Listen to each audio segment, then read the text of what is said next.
Some 50 years ago, with the Chinese invasion of Tibet, the Bon Buddhist tradition was driven from its refuge deep within the Himalayas. This is the story of the long and difficult journey that followed. Told through the lens of one Bon teacher born in exile, Tenzin Wangyal Rinpoche.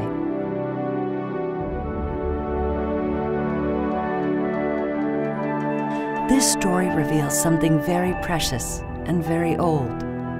A rich spiritual heritage hidden for millennia that only now is becoming known to the world.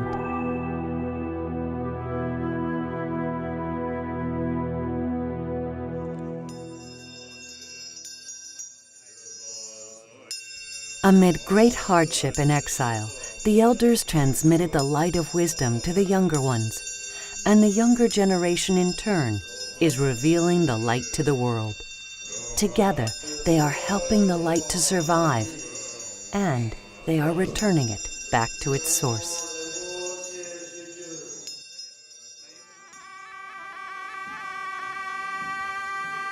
For the Tibetan people, whose very culture is their spiritual traditions, the Chinese invasion meant catastrophe. For the rest of us, it means unprecedented access to precious wisdom. Amid all the Tibetans fleeing for their lives, there was a small group of Bon lamas and monks. Traveling on foot through some of the world's highest mountain passes, they took with them what religious texts and relics they could carry. Tragically, few Bon elders managed to escape the guns of the Chinese army. Those who did survive found refuge in India and Nepal. In exile, they struggled to adapt to a foreign land and a foreign language. They suffered through sickness and poverty. Even in freedom, many Bonpos, both young and old, lost their lives. Bon is the indigenous spiritual tradition of Tibet. According to Bon history, its unbroken lineage of teaching goes back 18,000 years. So Bon is the oldest spiritual tradition of Tibet. It is, according to its history, or the oral history, it traces back about 18,000 years. And it's very unique in its own way. It has complete separate canon. We call it Kanjur, Tenjur. It's over 300 volumes that is completely different from the canon of Buddha Shakyamuni. And it also has a great influence on Tibetan culture and civilization, because many think what is very much in the Tibetan people's blood, like a connection to the nature, the spirit of the mountain, practices with the prayer flag, smoke offering, dharmas, many things what Tibetan people do, it is not really originated from India. It is originated from Tibet. It is originated from the Bon. So it's the spirit of the Bon is very alive in every Tibetan people. Present-day Bon, one of the 5 major Tibetan spiritual traditions recognized by His Holiness the Dalai Lama, is a vast system of knowledge that offers a direct path to enlightenment.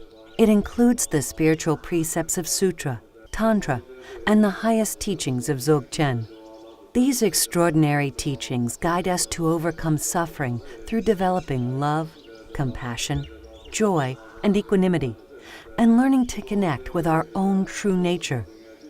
Tomba Sherab Miwoche was the founder of the Bon religion. And he was born in Tagzik in a royal family, in a kingdom. And he was born there, but he also have a very similar, like a 12 deeds as like a Shakyamuni. And in the Bon tradition, Buddha Shakyamuni is considered as one of the incarnations of Tomba Sherab Miwoche. But of course, as the time was thousands of years before Shakyamuni was ever born, Tomba Sherab already came to exist and already spread the teachings. The ancient teachings of Bon also include poetry, art, dialectics, medicine, and astrology, as well as deep insight into our relationship with the natural elements. So Burn tradition has also gone through a lot of challenges throughout his many historical period of time, that it was almost disappeared, then it came to alive back, then almost disappeared, came back alive to back, but every time it stayed unbroken. So the teaching and transmissions are very alive and warm at the present moment. And one of the reasons, because it was also kind of line was more kept pure and small, it also remained some sense of more authentic to itself. While some Bon monasteries in Tibet remained unscathed, thousands of others were destroyed, with only piles of rubble remaining to testify for the long centuries of their existence. Re-establishing the Tibetan monasteries in exile took a monumental effort.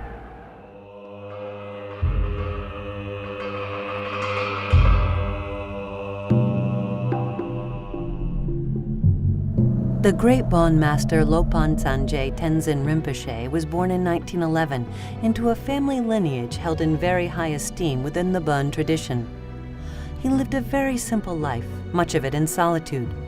His name was not widely known except among serious meditation practitioners, yet he was considered by many to be the greatest Bon scholar of his generation. He was a teacher of many important elders and lamas of his time, and was known for his direct, clear, and strict teaching style.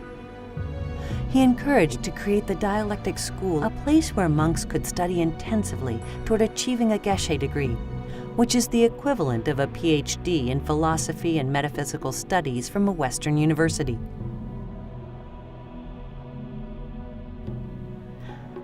Lopan Sanjay Tenzin died in 1978.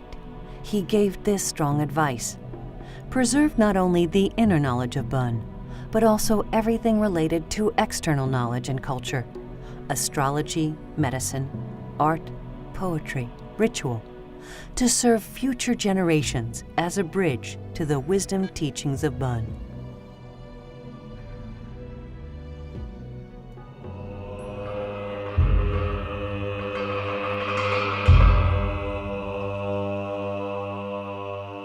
That this unique tradition survives today is due largely to the enormous efforts of two great Bon masters, His Holiness Longtok Tenpe Nyima Rinpoche and His Eminence Yongzin Tenzin Namdak Rinpoche. With support from the late Lopan Sanjay Tenzin Rinpoche, His Holiness and Yongzin Rinpoche worked very closely, supporting each other in this great effort. Yongzin Rinpoche himself was shot in the leg by the Chinese during his escape.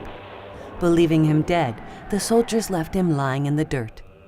One of his close attending monks helped him to a nearby family, who took him into hiding. With a small group of others, he eventually escaped to Nepal.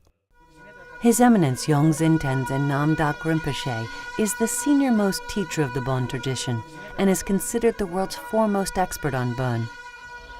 In 1964, Yongzin Rinpoche traveled to India. Desperate to keep the Bonpo people and their culture alive in exile, he bought a tract of land in Dolangi in northern India, with help from the Catholic Relief Service. There, he started a Tibetan monastery and settlement. Reduni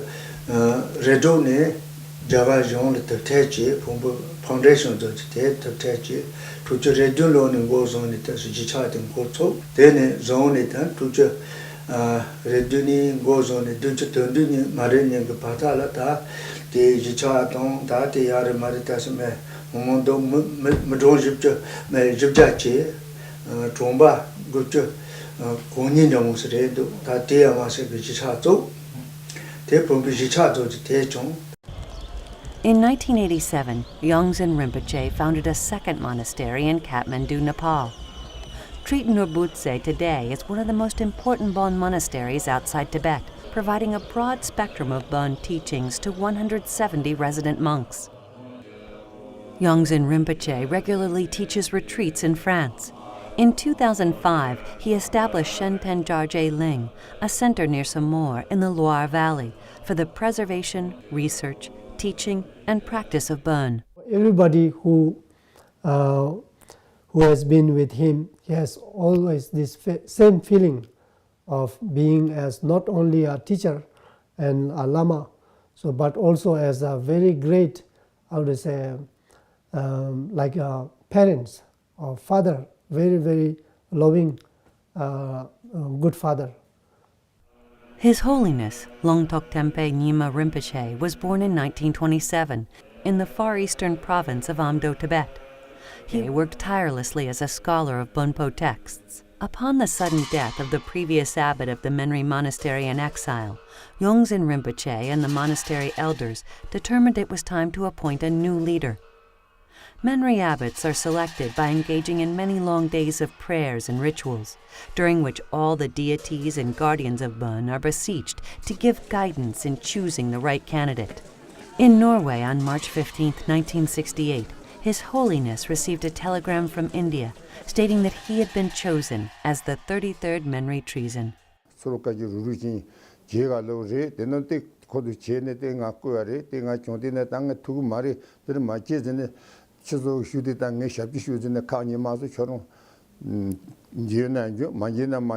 Dena de madena made channel hado somaga maso demba dane ko re matobe ngaso go chuya kashi diresonye huluwa no ji chile me ningo tuji chemoji shadine ta demba inji sai chi gidente te kona ba jude warte di no de sonje ti chi tada pato chendun da utreso chale.